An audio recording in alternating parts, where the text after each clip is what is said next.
would like to discuss about the coordinate systems which we use in StatPro. So basically, what is the difference between the global coordinates and also the local coordinates? So the global coordinates is basically in the StatPro environment we use in the pre-processing system. So especially to develop the model, so the nodes, how we create the nodes and all based on your global coordinate systems. And also the loading also we will give from the global coordinate system, but in specifically in some load cases where you can give the based on the local coordinate system. Then how this local coordinate system and is global coordinate system is different from the local coordinate system or vice versa. So for that, for example, we consider this x, y, and z. This is as per the global coordinates. Suppose if I create a node at a one particular position, so the node coordinates are based on this global coordinate system. Now, the basically as I mentioned in the modeling, we use the global coordinate system. Then the after analysis, so whatever the results the stat gives, so stat will give the based on the local coordinate system. So in the stat, for each and every element, it will present the results. So that is the reason it is the results are given in the local coordinates. So first, how the local coordinates are different, especially for the beam members in the columns and beams.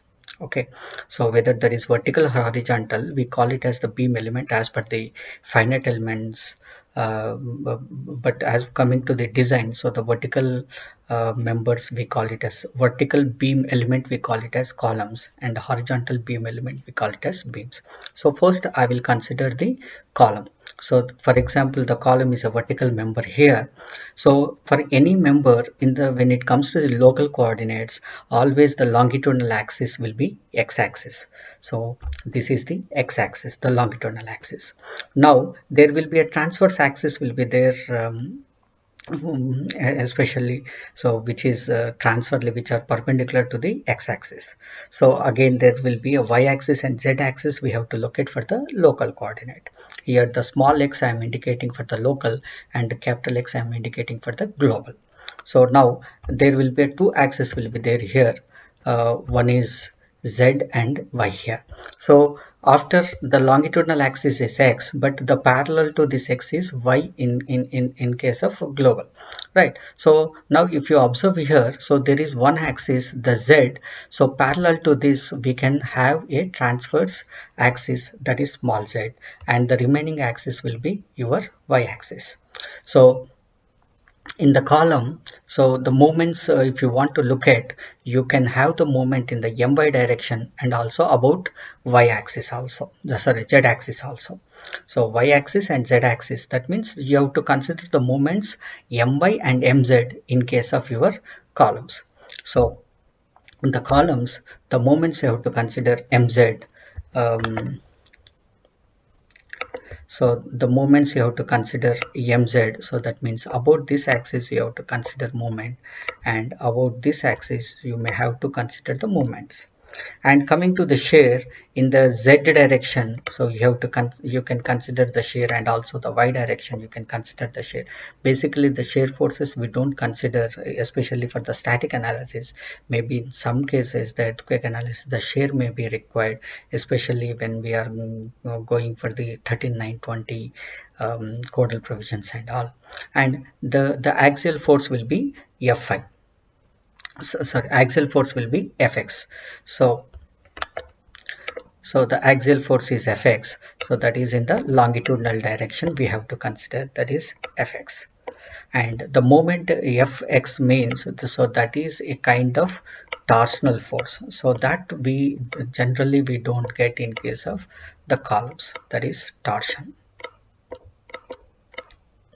right? So this is as far as the column concerned. So the important points here, it is in the local direction, the moment mz and mx both you have to consider, if it is biaxial or maybe any one for uniaxial. If they are zero, you have to consider only the axial force.